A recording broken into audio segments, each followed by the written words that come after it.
본문 들으시는 모든 분들이 재앙을 소멸하고 소원을 성취해서 전전에 복 많이 지으시기를 바라옵니다. 오늘 말씀드릴 내용 금강경 제23분입니다. 한번 해석을 해볼게요. 부차수보리야.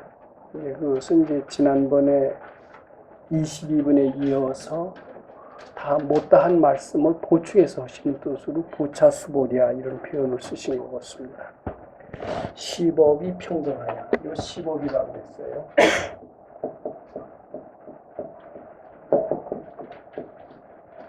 이제 시법이 어떤 법인지 여기서는 분명히 밝혀져 있지는 않습니다. 아마 우리가 막연히 알기로는 이 법은 아마 이것은 불법일 것이다 이렇게 생각할 수가 있습니다. 불법. 이 법은 평등하여 무유고하일세 심형안옥따라 삼약삼불이니라. 사람마다 다르게 적용되지 않고 모든 사람한테 평등하게 적용된다라는 뜻으로 평등하여 무유고하일세. 사람의 빈부 귀천이나 또 대승근기나 소승근기나 말할 것도 없이 모든 사람한테 평등하게 적용이 되어서 밝게 하는 가르침이다. 이런 뜻입니다. 이 법은 부자나 가난한 사람이나 권력 있는 사람이나 권력 없는 사람이나 많이 닦은 사람이나 적게 닦은 사람이나 어느 한 사람한테도 더 혜택을 주지 않는다는 뜻입니다. 평등하게 적용을 해서 밝게 한다. 그런 뜻으로 시법이 평등하여 무유고하일세 평등하게 적용해서 밝게 하는 그러한 가르침의 특성이 있다.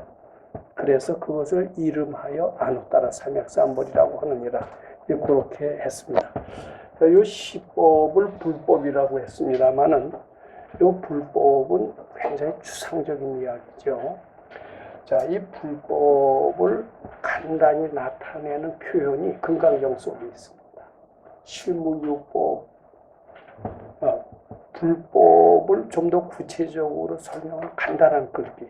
그것을 나는 실무유법, 금강경에서 실무유법이라고 그렇게 말씀드리고자 합니다.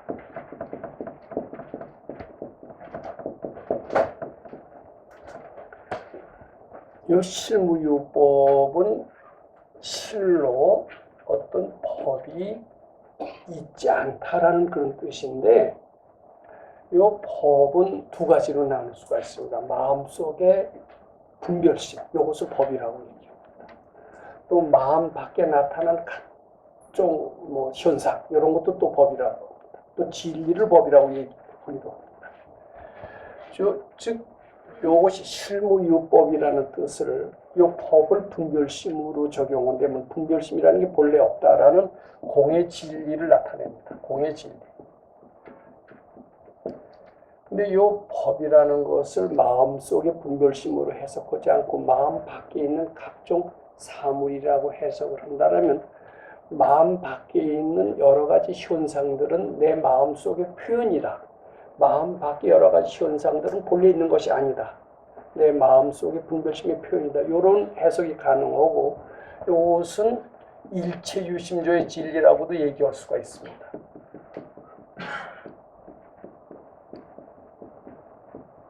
자, 시법은 불법이요. 불법은 실무유법이요. 실무유법은 이 법을 내 마음속의 분별심으로 해석할 때는 공의 진리가 되고요. 이것을 마음 밖의 사물로, 현실로 해석한다면 일체유심조의 진리가 됩니다. 따라서 시법이 평등하여 무유고하일세 심형안옥따라 삼약삼벌이를 이런 식으로 해석을 한다면은 이 가르침, 이 공의 진리의 가르침은 누구에게나 평등하게 적용이 돼서 밝게 한다는 거예요. 누구든지 공의 진리만 실천하면은 다 밝게 됨으로써 누구나 다 된다라는 겁니다. 공의 진리 실천함으로써 재앙도 소멸하고 소원도 성취하고 드디어는 밝아지느니라. 그림으로 이름하여 안옥따라 삼약삼벌이라고 하느니라. 이런 해석이 가능합니다. 그 뒤에 이 무와 무인 무중생 무수자하고 수일체 선법하면 그랬습니다. 그러니까 공의 진리라는 것은 무슨 뜻이냐? 우리는 내가 꼭 있는 거로 알고 있습니다. 내가 있다는 증거가 뭐냐? 데카르트가 그랬던 것 같습니다. 나는 생각함으로써 나는 존재한다. 근데 나는 생각함으로써 존재한다는 좀 더 원초적인 이야기고요. 누가 나를 건드리면서 나는 화를 내기 때문에 내가 존재한다라고 믿는다. 저는 이것이 좀 더 실감나는 표현이라고 생각합니다. 누가 날 건드리면요, 화가 나요.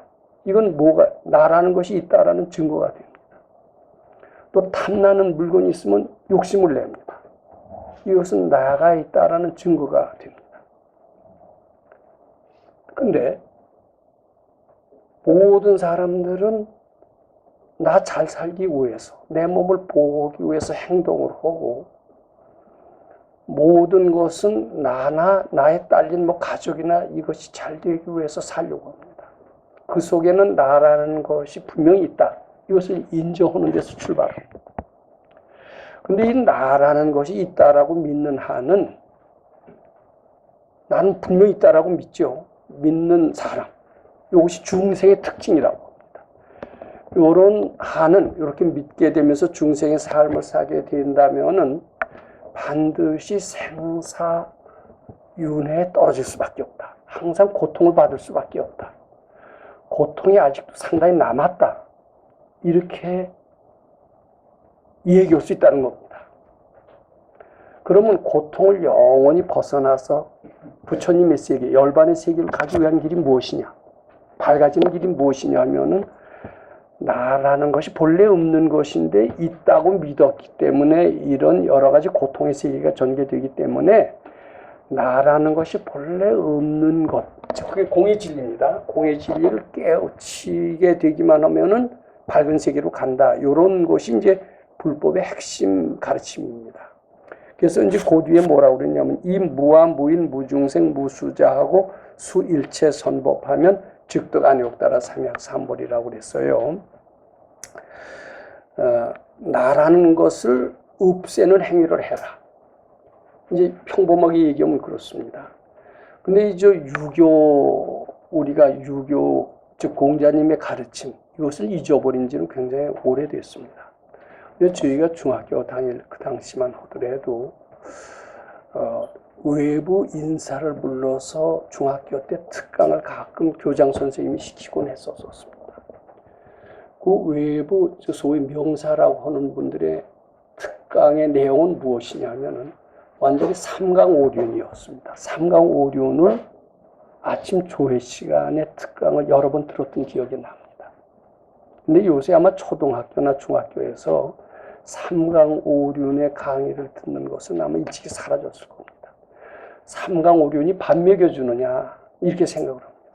밥 먹여주지 않는 거겠죠. 그러니까 그것은 실용성이 없다. 그래서 그런 강의는 사라졌습니다. 우리는 어렸을 때 유교적인 이러한 사고방식 속에서 쭉 성장해 왔던 것 같습니다. 그 유교의 특징은 이 불교의 이 무와 무인교과 아주 유사합니다. 거기에는 본능에 따라서 살지 못하게 합니다. 본능에 따라서 사는 사람을 소인배라고 그랬고, 본능을 거슬려서 사는 사람, 이것을 군자라고 그랬습니다. 군자의 길을 따르라고 공자님의 가르침은 강조하고 있습니다. 근데 이 공자의 가르침과 아주 유사합니다. 이 무와 무인 무중생 무수자라는 것은 우리 알기 쉽게 말하면은 본능에 따른 삶을 살지 말아라. 불교시 우리에게 탐진치를 범하지 말아라. 좀 더 알기 쉽게 말한다면 죽은 셈 치고 살아라. 누가 자존심 건드려도 아니 하지 말아라. 좋은 물건 내더라도 탐내지 말아라. 그리고 그것이 이제 이 무와 무인 무중생 무수자의 알기 쉬운 해석입니다. 즉 죽은 셈 치고 살면서 수일체 선법을. 선법이라는 것은 여기서 제어는 보수 없는 일, 대가가 없는 일을 힘써서 행하라. 그렇게 밝아지느니라. 이제 요것이 수일체선법이면 이제 즉득안회국다라 삼약삼본이 요것이 이제 금강경 23번의 해석이다. 이렇게 말씀드리고자 합니다. 자, 이렇게 해석한다라면은 여기 어떤 불교적인 특색은 하나도 없습니다. 부처님이 하나도 안 들어갑니다. 내가 본래 없음을 깨닫는 것이 이 불법이므로 불법이 어떤 뚜렷한 정체성이 드러날 어떤 그 무엇도 없습니다. 요 그대로 한다면 나를 없애는 가르침이 불법임으로써 이것은 누구에게나 평등하게 적용됨으로써 나를 없애는 그런 마음을 가지고 죽은 셈 치고 사는 그런 마음의 자세를 가지고 무보수한 일을 힘써 행한다면 이 사람은 밝아지느니라. 이 해석이 그렇게 됩니다. 여기에는 어떤 불교적인 특색도 없고 유교라고 해도 동일하고요. 저는 한층 확대 해석하면 기독교라고 하더라도 기독교의 하나님이라는 요소만 뺀다면 절대자라는 요소만 뺀다면 기독교하고도 하나도 틀리지 않다. 이렇게 생각합니다. 저는 참고적으로 죽은 셈 치고 살라고 하는 거는 너무나 무참하게 사는 것은 말할 것도 없지만 이렇게 되면 세상 사람들에 의해서 밟혀 죽게 되질 않겠느냐 이런 우려를 하실 분들이 많이 있을 것으로 압니다. 저는 그래서 한때 죽은 셈 치고 살아본 적이 있었습니다. 언제가 죽은 셈 치고 살아본 적이 있었느냐 하면 출가해서 백선생님 가르침을 따르면서 목장 일을 해가면서 본능에 거스르는 일, 즉 오용락을 버리는 일들, 다시 말해서 죽은 셈 치고 사는 일들만 힘써 해왔던 적이 있어서 제 주장은 일체 내세우지 않는 것을 원칙으로 했습니다. 좋은 것이 있으면 탐내지 않는 것으로만 열심히 했습니다. 부처님을 부르기는 했습니다만 부처님은 구세주여 나를 구원해 주신 분이요 나한테 가피력을 주시는 분으로 그런 뜻으로 부처님을 부르질 않았습니다. 나는 누구한테 의지하지 않는다. 나는 왜냐하면 죽은 존재나 없는 존재나 마찬가지다. 이러고 살았었습니다. 그리고 살았더니 저는 밟혀 죽지 않았습니다. 밟혀 죽질 않고요.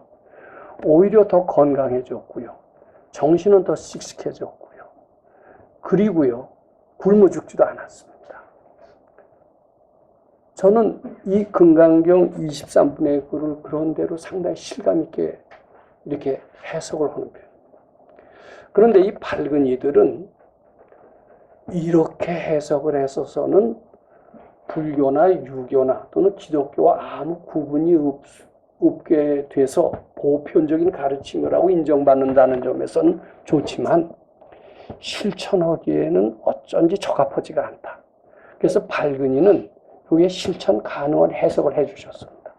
밝은이가 말하는 실천 가능한 해석이란 무엇이냐면은 이 무아, 무인, 무중생, 무수자를 하기가 어렵습니다. 저는 그것을 쉬운 말로 죽은 셈 치고 살아라. 누가 자존심 거스리는 말을 하더라도 화내지 말고 네 해라. 누가 무리한 요구를 하더라도 아니하고 반대하지 말고 가능한 대로 네 하면서 생각해 보겠습니다라고 대답해라. 근데 이것이 어떻게 보면 죽은 셈 치고 살라는 그런 표현입니다. 근데 이런 거 갖고는 좀 부족합니다. 밝은이는 이 무아, 무인, 무중생, 무수자를 어떻게 해석하느냐 하면은 무슨 생각이든지 부처님께 바치는 마음으로 무슨 일을 하되 부처님 기쁘게 하는 마음으로 모든 보수 없는 일을 한다면은 이렇게 해석을 합니다. 그렇게 해석을 하면은 우리는 불교의 정체성도 좀 들어가 있는 것 같고요.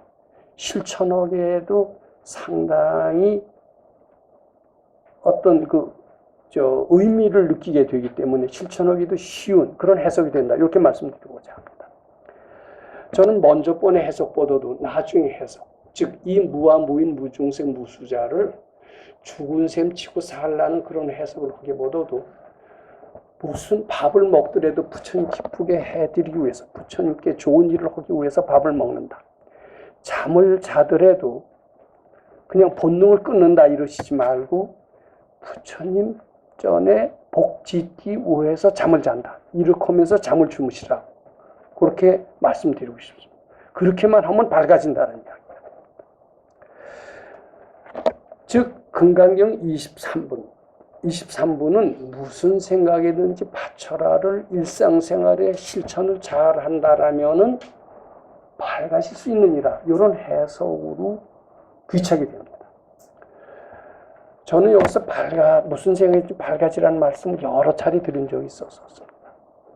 근데 어제도요, 제가 어제가 토요일입니다. 토요일 날은 이제 적지 않으신 분들이 원당 법당에 모여서 1박 2일, 어느 분은 2박 3일을 하면서 거기 30년 오래된 공부한 기운이 있는 법당이 돼서 그런지 거기 오시면 마음들이 많이 편안해지신다고 그래요. 아마 2박을 거기서 지내신다라면은 월요일 날 출근하실 때 새로운 충전의 에너지를 받아서 일주일을 좀 편안한 삶을 지내시게 되지 않을까 이렇게 생각을 합니다. 제가 어제 토요일 날 도반 들어오고 차담 시간 또는 나중에 대화 시간을 통해서 어떻게 잘 바치고 있는가를 서로 논의할 기회가 있었습니다. 근데 제가 많은 법문의 말씀을 드렸습니다만은 그 면담 시간에 상당수의 분들은 이 바치는 법을 구석구석 실천하지 못하고 있는 것을 제가 느꼈습니다. 아, 내가 소사에서 백 선생님을 모시면서 바치는 법을 실천할 때와 어째서 이렇게 많은 차이가 있을까? 그것을 새삼스럽게 느꼈습니다. 그래서 오늘 유인물에다가 무슨 생각이든지 부처님께 바치라는 뜻은 요걸 하면서 다시 설명을 했습니다. 요것을 좀 잘 읽으시고요. 부처님께 바쳐라는 말 속에는 이런 다양한 의미가 있구나. 여기에 나오는 어떻게 보면 바치라는 행동 지침을 잘 실천하신다면 저는 굉장히 빠른 시일 내에 모든 고통이 소멸이 돼서 행복으로 변하고 경우에 따라서는 놀랄 만한 기적적인 체험도 할 수 있다라고 저는 자신 있게 말씀드릴 수가 있습니다.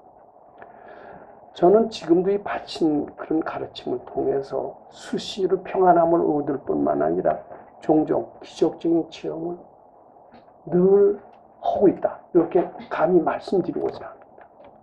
어떻게 보면 오랫동안 제가 해온 그런 가르침, 실행해온 가르침, 행복의 가르침, 밝음의 가르침을 다시 한번 강조해서 말씀드리고자 합니다.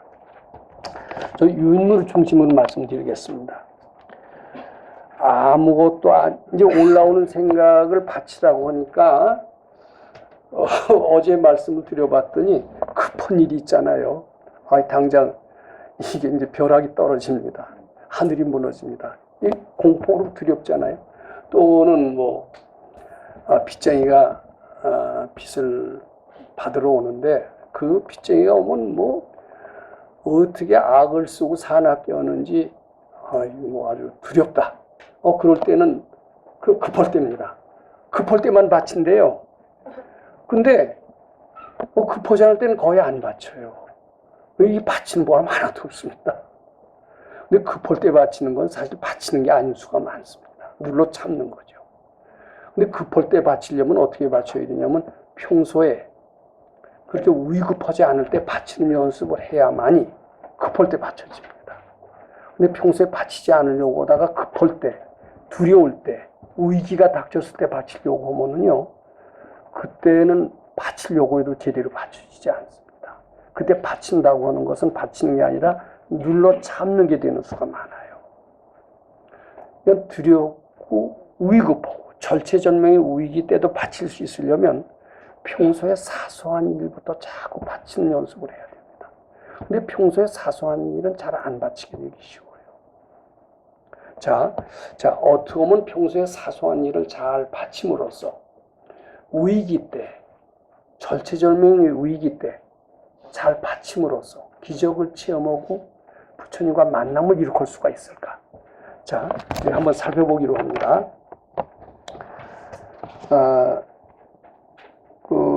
노는 일에 염불이라는 말이 있습니다. 그래서 아무것도 안 할 때는 염불이라도 해라. 이런 불가의 이야기가 있기 때문에 우리 공부하는 사람들 중에서 한가하신 분들은 그저 자꾸 입으로 미륵존여랩으로 쭉 달고 사는 사람이 있습니다.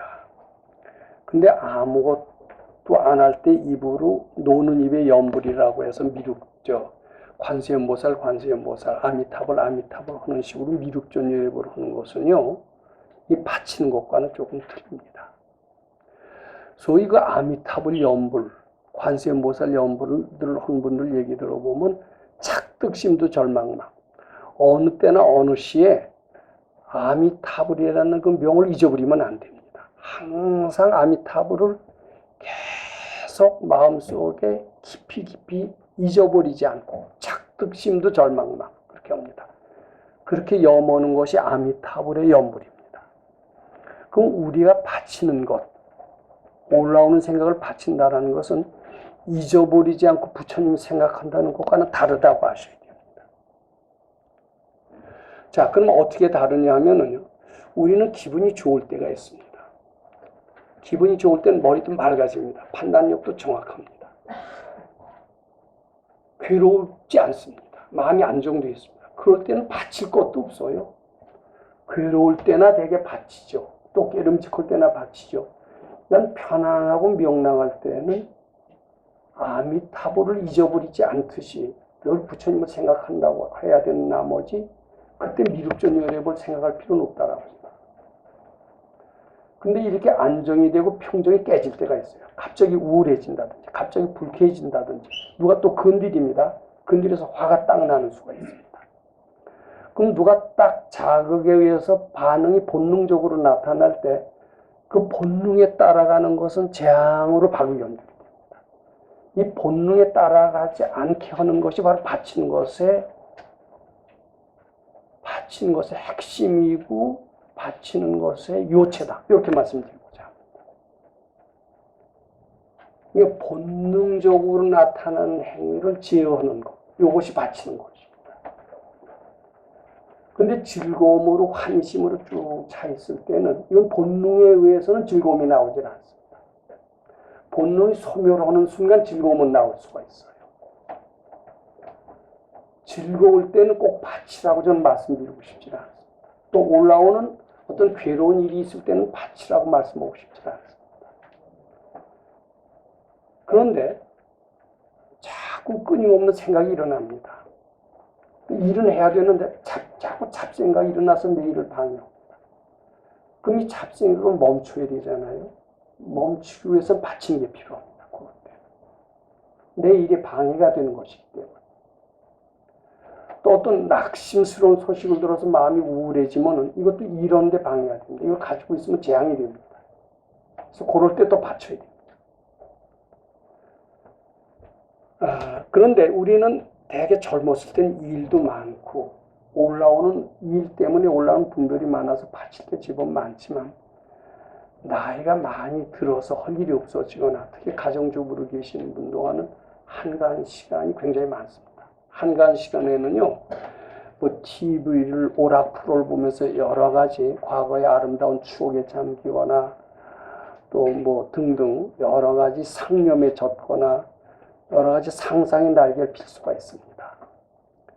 이 상상의 날개를 핀다거나 상념에 젖거나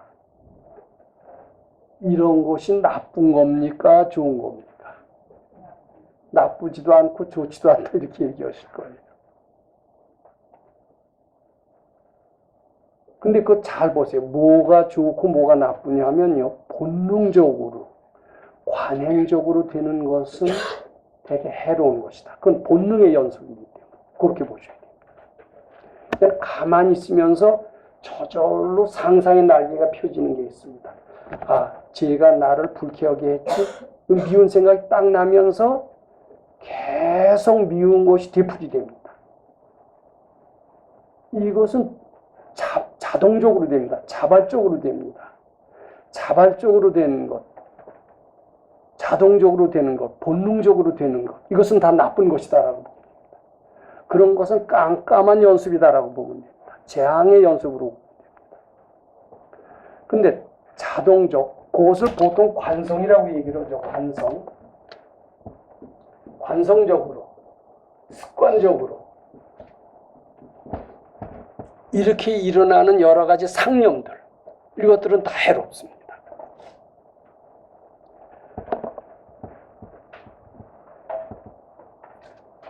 자, 그래서 아무것도 아니하며 올라오는 생각을 바치지 말고 일을 하면서 올라오는 생각을 바쳐라 그랬습니다. 그런데 이렇게 관성적으로, 관행적으로 이 올라오는 생각들, 그것을 궁리라고 그럽니다. 궁리. 뭐 상념이라고 얘기해도 좋습니다. 이걸 멈추기 위해서 바치는데 바쳐도 안 맞춰지는 수가 많아요. 어떻게 하는 것이 바치는 방법 중에 하나냐면 일하는 게 좋습니다. 일이라는 것이 왜 필요하느냐, 일이 왜 이런 궁리나 상념을 멈추게 하느냐면요, 일을 하기 싫어합니다. 사람들은. 일이라는 것은 뭐예요? 본능을 거스러가는 일입니다. 본능을 거스러.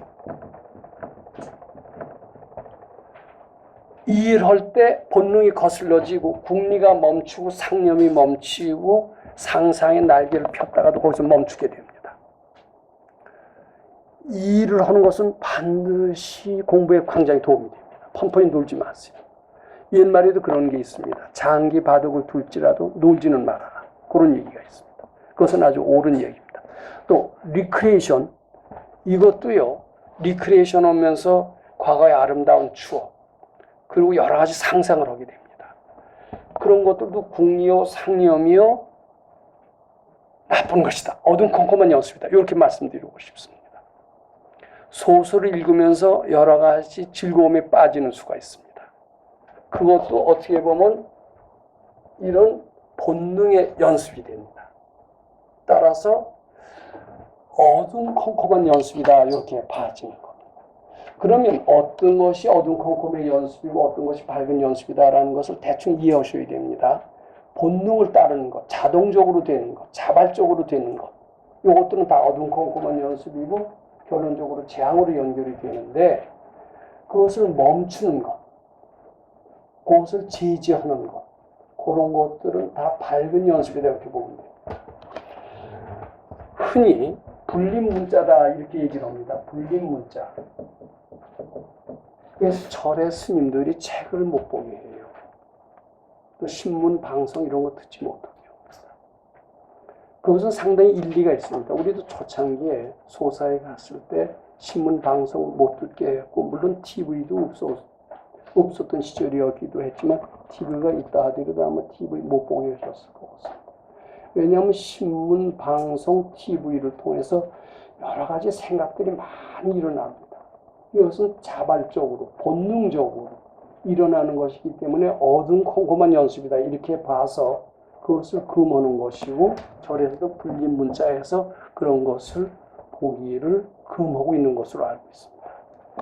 그런데 또 주의하실 일은 그렇게 책 보지 마라, 신문, 방송 보지 마라 이렇게 되는 나머지 연구하는 학자들까지도 불법하고는 멀어지는 것으로 판단하시는 스님들이 종종 있습니다. 그런데 이 궁리와 연구는 상당히 틀립니다. 궁리는 어때요? 자발적으로 자동적으로 되는 겁니다. 본능의 연속입니다. 그러니까 어둠컴컴하지만 이 연구라는 것은 뭐예요? 연구하기 싫어요. 그럼 연구한다라고 하는 것은 본능을 거슬려 가는 겁니다. 본능을 거슬려 가는 것은 연구하면 어떤 창의성이 나옵니다. 이것은 밝아지는 연습이다. 이렇게 이해하시면 됩니다. 그래서 스님들이 책을 보고 연구하는 것을 궁리한다라고 해서, 어둠컴컴한 연습을 한다라고 해서 불림 문자를 거스르는 것으로 해서 나쁜 것으로 보는 것은 문제가 있다. 이렇게 말씀드리고자 합니다. 이것은 밝은 이의 밝은 해석이다. 이렇게 감히 말씀드립니다. 또 일을 하는 것은 매우 필요합니다. 그러니까 책을 보더라도, 신문을 보더라도 연구하는 자세로 신문을 보는 것은 밝은 연습이다 이렇게 보면 됩니다. 그런데 연구하는 자세로 신문 보지 않습니다. 연구하는 자세로 보지 않고 자기 이제 불만할 거리를 찾기 위해서 신문을 보면서 여러 가지 불평을 합니다. 정치를 왜 이렇게 썩게 해? 이렇게 되는 것은 그 신문은 상당히 어두컴컴한 연습이 된다. 이렇게 말씀드리고자 하는 겁니다.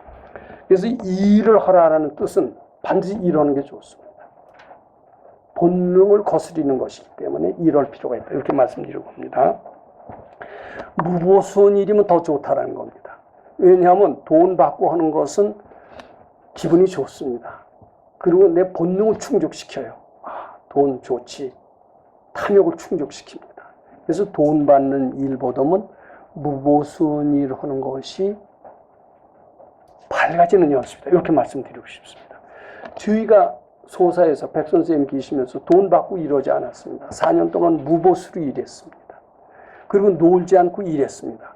그래서 지금 저는 감히 조계종 한 거, 동한 거를 제가 감히 비판을 제 개인으로서는 할 수가 없습니다만은 밝은 이의 말씀에 의하면은 안거 기간 동안 몸을 가만히 움직이지 않고 있거든요. 근데 이 몸이라는 것은 본래 꼼짝하기 싫어하는 게 특성입니다. 가만히 있는 게 특성이에요. 본능이에요. 그래서 가만히 앉았으면 궁리가 더 많이 생기고 그것은 어두컴컴해지고 몸을 약하게 하고 재앙을 불러오게 합니다. 그래서 안거를 한 10여 년 이상 한 분들, 스님들 설문조사해 보세요. 한결같이 다 병약합니다. 지금 이래서요. 조계종 안거는 사실 쉬쉬합니다만은 심각한 문제점에 봉착되어 있다라고 저는 감히 말씀드립니다. 그래서 우리 소사에서 했던 수행법은 거의 아침부터 저녁까지 쉬지 않고 일을 했습니다. 물론 아침 저녁 공부하는 시간은 있어요. 공부하는 시간은 앉아서 했습니다만 일을 하는 것은 본능을 거스리는 것이다. 이래서 매우 필요하다. 이렇게 말씀드립니다. 그 다음에요. 무슨 생각이든지 바치는 일은 좋은 일이지만 아니 바쳐도 별탈은 없다라고 이렇게 생각을 합니다. 여기서 그러실 거예요. 무슨 생각이라도 바치라고 하지. 바치면 좋대더라.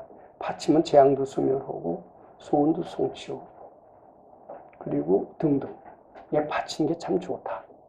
그리고 난제에 대한 해답도 얻을 수 있고 얼마나 좋으냐. 그렇지만 안 바친다고 별 탈이 있을까? 이런 생각을 합니다. 그러면서 대부분 잘 안 바치는 것 같아요. 왜냐하면 안 바치는 것은 본능을 따르는 일이고요. 바치는 일은 본능을 거스르는 일이 되는 겁니다. 근데요, 안 바친다고 별탈 없지 않습니다. 왜냐하면 안 바치고 싶어요. 심지어는 도반들 간에서도 이래요. 나 안 바쳐. 이거 가지고 공공연하게 얘기합니다. 바치기 싫으니까요. 그 본능을 따르겠다라는 선언이나 마찬가지입니다. 근데 본능 따라서 자기 하고 싶은 대로 해서 재앙 없어도 잘 사신다면 마음대로 하시라. 저는 그런 말씀 드리고 싶습니다. 근데 이게 조금이라도 바쳐본 경험이 있는 사람은요, 한시도 안 바치면 안 됩니다. 한시도 안 바치면요, 이거 이제 좋은 말로 말해서 부처님과 멀어지는 겁니다. 기독교인들은 그 3대 세 가지 늘 실천 조항이 있습니다. 항상 기도하라. 항상 감사하라. 또 뭐가 있습니다. 항상 기도하라가 있어요. 늘 하나님과 함께 살라면. 우리 가르침 똑같습니다. 항상 부처님과 만나요. 바치지 않는 순간 부처님과 멀어져 있습니다. 바치는.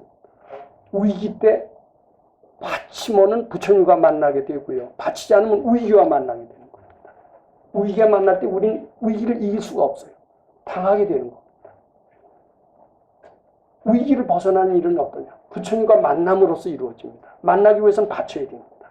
안 바쳐도 된다. 천만의 말씀입니다. 근데 이것은요, 처음에 바치는 습관이 안 돼 계신 분들은 안 바쳐도 된다라고 하고 가끔 바쁠 때, 급할 때, 요때만 바칩니다. 그것은 안 바쳐도 별 탈 없다라는 안이한 사고방식 때문에. 근데 이제 공부가 조금 익숙한 분들은요, 공부가 좀 잘 된 사람들은 가장 바쁜 사람이라고 얘기를 합니다. 왜 바쁜가 하면은 도초에 바칠 거래요. 도초에 지뢰 밭이에요. 인생이라는 것은요, 저도 이제는 나이가 먹은 셈이 됐는데, 참 어렸을 때, 철 멀었을 때는요, 인생에 도초에 지뢰밭이 있는지, 호초의 화약고로 되어 있는지 이걸 전혀 알지는 못했습니다. 그래서 편안한 거로 생각을 했어요. 참 어리석은 생각이라는 것을 지금 와서 많이 느낍니다. 근데 지금 와서 보면요, 생각 잘못하면 바로 재앙이라는 것을 느낍니다. 특히 공부하던 사람이 안 하면은요, 바로 얼굴에 나타나고 행동에 나타나고 재앙으로 나타납니다. 안 맞추면 안 됩니다. 꼭 이 말씀을 잘 기억을 해 두시는 게 좋습니다. 어떤 분은 그래요.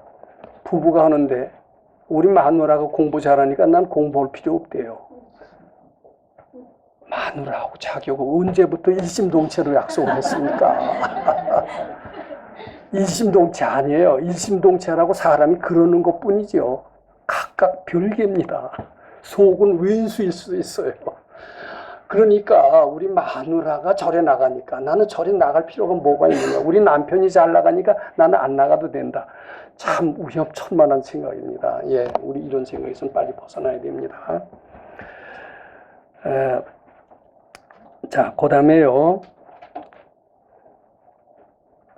이제 남을 들여다보는 수가 많습니다. 근데 이제 지금 혼자서 조용히 공부하는 분들은 남을 들여다볼 일이 거의 없어요. 근데 이제 우리 아마 스님들은 공동생활을 한다고 하지만 일을 그렇게 중점적으로 하지 않고 앉아서 간화선을 하시기 때문에 혼자 운수납자라고 그럽니다. 구름과 물처럼 어느 때 싫으면요 걸망지고 싹 떠나요.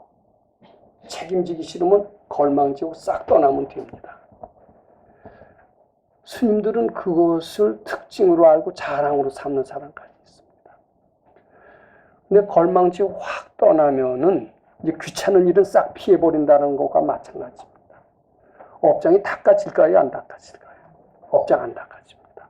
이게 저는 죄송하지만 이 조계종의 가르침에는 상당한 문제점이 많이 있다라고 봅니다.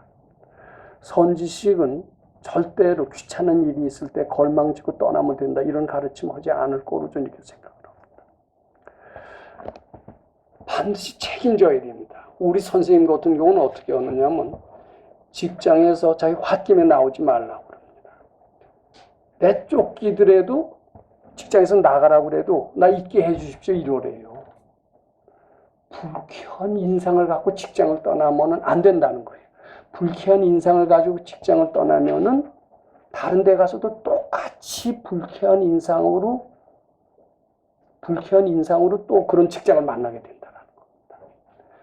그러니까 아름다울 때 떠나라는 겁니다. 그렇다면 자기가 싫다라고 해서 걸망치고 확 떠날 수 있어요? 없어요? 이것은 굉장히 무책임한, 즉 사회인을 양성하는 것과는 거리가 먼 그러한 교육을 지금 조계종에서 시키고 있는지도 몰라요. 그럼 조계종 출신의 승려를 만약 환속을 했다. 회사에서 쓰겠습니까? 안 쓰겠습니까?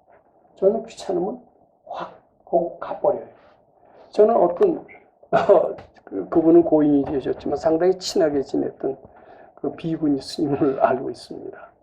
그분하고는 아주 오랫동안 밤늦도록 대화를 한 적이 있었습니다. 자기는 시집가서 결혼을 못할 것 같아요. 왜 못하냐면 자기는 귀찮으면 확 다 던져버리고 도망가는 기질이 있대요. 그러니까 승려 노릇은 할 수 있을지 몰라도 세상에서 가정 살림은 할 수가 없고 그래서 내가 중일이 있는지 모르겠다 이런 얘기를 합니다. 저는 근데 귀찮으면 확 떠나버리는 이런 사고방식을 가진다면은 중노릇도 제대로 못한다라고 봅니다. 승려라는 게 얼마나 어려운 성직인데 얼마나 대단한 겁니까? 성직이라는 건 뭐냐면 본능을 제어할 수 있어야 성직입니다. 근데 귀찮다고 해서 확 떠나버린다는 것은 본능의 노예가 된 거지 어떻게 본능을 버리는 거예요. 근데 그래서 그러신지 그이가 한때는 승려 노릇을 잘 하셨는데 열심히 잘했죠. 근데 귀찮아진 거예요. 승려 노릇이. 귀찮아지니까 확 죽어버리고 싶다 아마 이런 생각을 내셨는지 환갑 드신 나이에 세상을 떠났습니다. 그분이 누구신가는 잘 알고. 근데 확 싫을 때 던져버리고 떠나는 것은 굉장히 위험합니다. 본능을 따르는 것이요 깜깜한 연습을 하는 것이다. 이렇게 보시면 됩니다. 그러니까 이 부처님의 가르침을 생활에 잘 적용을 한다면 유능한 사회인이 됩니다. 또 유능한 사회인은 유능한 승려가 됩니다. 자, 이 다른 얘기하다가 길어졌는데 좀 이야기를 빨리 하겠습니다. 근데 우리는 혼자서 이러지 않고 이런 도량에서 몇몇이 같이 일을 했습니다. 목장 일을 할 때는 A라는 사람이 무슨 일을 해줘야 B라는 사람이 그 일을 할 수가 있습니다. A라는 사람이 게을르면은 B라는 사람이 그 일을 할 수가 없기 때문에 자기 일을 못할 때 이런 불편하게 되기 쉽습니다. 왜 A가 제 일을 제대로 안 했기 때문에 나한테 이렇게 피해가 온다. 그러면서 짜증이 납니다. 제가 좀 잘하면은 내가 이렇게 일에 지체가 되지 않는데 제가 잘못하니 나한테까지 영향이 미치지 않느냐. 그러면서 그 A를 원망하는 수가 참 많습니다. 내 생각을 바치는 거는 다 하겠지만은 제 때문에 내가 피해를 본다면은 그거는 내가 입을 벌려서 제지하고 간섭을 해야 됩니까? 그때도 바쳐야 됩니까? 그 일까지 다 해줘가면서 바쳐야 됩니까? 어떻게 해야 됩니까? 바치라는 것을 잘 아는 사람도 그런 경우에서는 바치지 못하고 참견하게 되고 참견하다 보면 어떻게 돼요? 싸우게 되죠. 싸우게 되면 이게 제대로 바치는 사람입니까? 안 바치는 사람. 근데 그런 일은 굉장히 잦아요. 잦기 때문에 바치는 거 조금 하다가 다 때려칩니다. 몇 년 해도 공부는 보람 하나도 없어요. 이렇게 되는 수가 많습니다. 자, 이럴 경우에 어떻게 해야 되는지 우리가 검토해야 됩니다. 근데 여기서는 본문만 듣고 검토할 기회가 하나도 없고 실천할 기회는 더더욱 없기 때문에 몇 년 공부해도 하나의 발전이 없게 되는 겁니다. 근데 우리는 거기서 그러니까 서로 일을 엮어서 수도하도록 한다는 것은 수도장에서 매우 필요한 특징입니다. 가만히 앉아서 가보자고 참선만 해서는 다른 사람의 업장이 자기한테 침입했을 때 그것을 제어할 수 있는 능력이 없어요. 혼자 서기 때문에 안 됩니다. 근데 누가 나를 필요하고 했을 때 화를 내는 사람은 바치는 사람이 아닙니다. 부처님 혹은 먼 사람입니다. 그때도 바칠 수 있어요. 근데 어떻게 바치느냐? 안 바쳐져요. 저희 잘못인데 내 잘못이 아닌데 분명히 그래요. 제가 게으르고 얌체가 하기 때문에 내가 이렇게 손해를 보는데 바치다 폭발하기 못하면 차라리 미리 말하는 게 낫다라고 말을 합니다. 말하는 건 사회적으로 봐도 당연하지 않느냐. 근데 그냥 말만 하게 됩니까? 속에 화가 잔뜩 나서 말을 하더라도 독이 들어가서 얘기를 하니까 거기에 싸움밖에 안 되는 겁니다. 싸움하게 되면 공부한 보람 하나도 없어요. 진심 내는 거 아니에요. 자, 어떻게 해야 되느냐. 저 선생님이 가르쳐 주신 게 있습니다. 근데 이거를 아는 것은 굉장히 중요합니다. 우리가 서로 같이 일을 합니다. 소사에서 일을 할 때 도반 A, B, C가 같이 어떤 목장 일을 합니다. 협동해서 일을 합니다. 그러면은 대개는 어떤 생각을 하냐면 저 사람이 주인도 아니고 내가 주인도 아니다.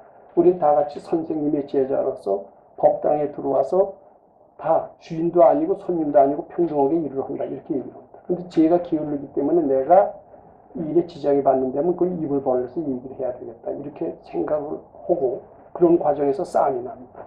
근데 그렇게 하지 말라는 거예요. 내가 주인이 되라는 그런 마음으로 하라는 겁니다. 나는 주인의 권한도 부여받지 않았고 주인이라고 누가 인정해 주지도 않았지만은 평등하게 똑같이 도반으로서 이루어지만 주인은 선생님이고 우리는 주인이 아닌 것 같지만은 마음만은 주인이 되라는 겁니다. 내가 주인이고 저 사람은 아무 무보석에 도와주니까 설사 게을르더라도 감사할지언정 그거라도 안 하면 내가 다 해야 되는데 내가 감사할지언정 그가 게을르다고 나무래느냐 이것은 내가 주인이 아니라는 뜻이 되는 겁니다. 그러니까 바치되 그냥 바치면 안 됩니다. 내가 주인이다 이런 생각을 갖고 바쳐야만이 바쳐질 수가 있어요. 그런데 대부분 주인이라는 생각 안 합니다. 내가 무슨 주인이야? 반대로 내가 손님이라고 생각을 합니다. 내가 저 사람을 도와준다라고 생각합니다. 내가 저 사람을 도와주는데 내가 도와주는데도 나한테 이렇게 소홀해? 그러면 항의를 합니다. 그럼 세상에 법무나 뭐나 달라요 안 달라요? 근데 공부 오래 하신 분들도 그거 하나도 모르더라고요. 화내는 걸 보면 몰랐다는 증거예요. 그래요 안 그래요? 근데 그렇게 주인으로 알면은요 다 감사할 수밖에 없습니다. 내가 할 일을 저희가 없었으면 내가 2배로 해야 되는 일을 그나마라도 도와주니 얼마나 감사합니다. 더군다나 자기 안 식구입니다. 안 식구니까 의뢰해야 되는 걸로 알아요. 이거 굉장히 위험한 생각입니다. 안 식구고 일심동체고 그러니까 당연히 해야 된대요. 사람들이 그렇다고 하니까 그렇지 언제 그게 정해져 있습니까? 아니에요. 부부라고 해서 의뢰하게끔 되어 있는 게 아닙니다. 내가 해야 될 일을 저희가 도와준다고 생각하고 감사해야 됩니다. 이런 거 처음 하시지 않았어요? 이거 밭이 돼. 근데 반대로 내가 도와준다라고 생각하니까 조금만 소홀하면은 받쳐도 받칠 수가 없다. 도저히. 나는 받치는 거 포기해. 그리고 맞짱 뜨게 되는 겁니다. 이를 받친 보람 하나 듣게 돼요. 요거 잘 하셔야 됩니다. 저는 이 경험을 통해서 굉장히 서운했어요. 옆에서 얌치처럼 깐죽깐죽 하니까 나는 일을 2배로 하게 되는 거예요. 화가 싸움하는 사람이 있어요. 근데 그때도 싸우지 않을 수 있어. 화가 이렇게 불꽃이 나죠. 받쳐도 안 받쳐지죠. 죽은 셈 치고 살아라. 그 위로부터. 그래도 올라와요. 근데 그래도 받쳐야 됩니다. 그 받칠 때 무식어버 법장이 녹습니다. 아상이 죽습니다. 그 부처님과 만나는 이유가. 근데 그런 고비 없이 거저로 금강경 7동만 오고 자식아행정진만 잘하면 된다. 이거 굉장히 위험합니다. 그런 것도 하면서 자식아행정진하면 그거는 금상첨화가 되겠죠. 이거 잘 하셔야 됩니다. 이제 그래서 여기 남의 속을 들여다보는 겁니다. 그 이름을 지어요. 우선 내 부하, 내 제자. 저는 선생 노릇을 많이 했습니다만 같은 선생들 중에는 쟤는 내 제자야. 이런 내 제자인데 나를 도와줘. 이런 소리를 하는 선생들이 많더라고요. 저는 상당히 그런 소리에 거부감을 많이 느끼게 됐습니다. 그럴 정도로 내 제자라는 말 속에는 내가 마음대로 할 수 있는 사람이라는 뜻이 포함되어 있습니다. 내 아들이야. 내 마음대로 할 수 있다는 포함되어 있습니다. 내 마누라야. 내 마음대로 할 수 있다는 그 뜻이 포함되어 있습니다. 이거 굉장히 위험합니다. 마누라라고 이름 짓지 말라. 제자라고 이름 짓지 말자. 아들이라고 이름 짓지 말아야 됩니다. 언제부터 아들입니까? 언제부터 제자입니까? 안 돼요. 그것은 굉장히 위험한 사고방식이다. 세상에 사람들이 그렇게 부를 뿐이다. 나는 그렇게 생각을 안 하고 내가 할 일을 다 도와주러 온 사람이다. 이렇게 생각할 때 항상 감사의 마음, 모든 사람을 부처님처럼 보는 그런 자세가 이루어진다. 이렇게 말씀드리고자 하는 겁니다. 이렇게 되면요, 다 감사할 수밖에 없어요. 그리고 바칠 수밖에 없습니다. 그리고 여기 그래서 주인 마음이 되어서 즐겁게 바치고 이런 과정에서 주인이 되고 회사의 주인이 되고 나라의 주인이 되고 드디어 우주의 주인이 됩니다. 저는 그래서 그 참소사에서의 그 수도장 생활이라는 것은 알량꼴량한 자존심 때문에 그리고 잘못된 사고방식 때문에 속이 터지는 괴로움을 한두 번도 안 겪었던 그런 적이 있습니다. 그때는 바쳐라는 말 갖고 잘 안 통하더라고요. 어느 때는 바쳐라는 소리도 안 왔어요. 일해라 이러세요. 이래도 안 돼요. 죽은 셈 치고 살아라 이러셔야 됩니다. 근데 지금 그것은 수도장에서뿐만 아니라 사회생활 하시는 분도 마찬가지로 합니다. 요새는 자기 PR의 시대고 잘못한 것은 따져야 된다고 그리고 밝힐 건 밝혀야 된다고 그리고 등등. 요새 현대적인 사고방식은 일시적인 편리나 행복을 얻는 데는 도움이 될지 몰라도 영원한 행복을 얻는 데는 결과적으로 상당히 잘못된 가르침이고 이것이 우리가 새 책에 나와야 될 필요성을 느끼게 하는 겁니다. 그 뒤에 이제 여기 부자가 되는 방법을 말씀을 했는데 시간이 오늘 너무 많이 지났고 저기 바치라는 말씀 특히 저 사람이 내 일을 도와준다. 항상 주인의식을 가지라는 요거 하나만은 제가 꼭 강조해 말씀드리고 싶습니다. 감사합니다.